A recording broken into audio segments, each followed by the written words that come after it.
nag-taxi na nga kami. Saan pa kayo galing? Sa ano pa? Saan ba atin? Espanya. Oo. Okay. Nag-check-in.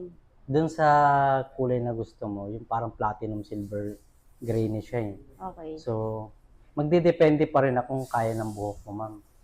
Kung hanggang saan lang kaya ng buhok mo, yun lang magagawa natin. Kasi, siraan talaga ng buhok yun. 2 to 3 times i-bleach natin yan. Ay, ganun pa rin. Sige. Basta yung kaya lang ng buhok mo, tapos gupitan ko na lang siya mamaya. Hanggang saan ba yung gusto mong gupit mo? Kunti lang, trim. Sige, gupitan ko na lang siya mamaya. Okay. Pa-prepare ko lang ha. Thank Sige, you. okay. Okay na. Okay. Wow. Sino ka dyan? Nachi pa yung gusto mong kulay. Yes, ang ganda. Ang ganda oh. Saka hanggang loob siya, ma'am ha. Yan. Napansin mo. Yes. Metallic ash gray. Okay. Lalo kang pumuti sa kulay.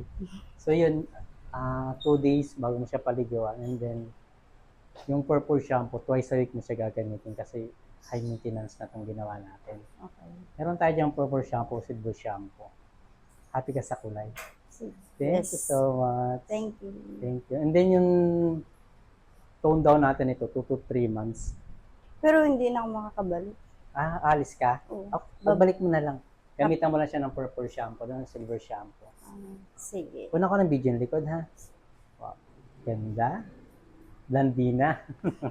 Thank you.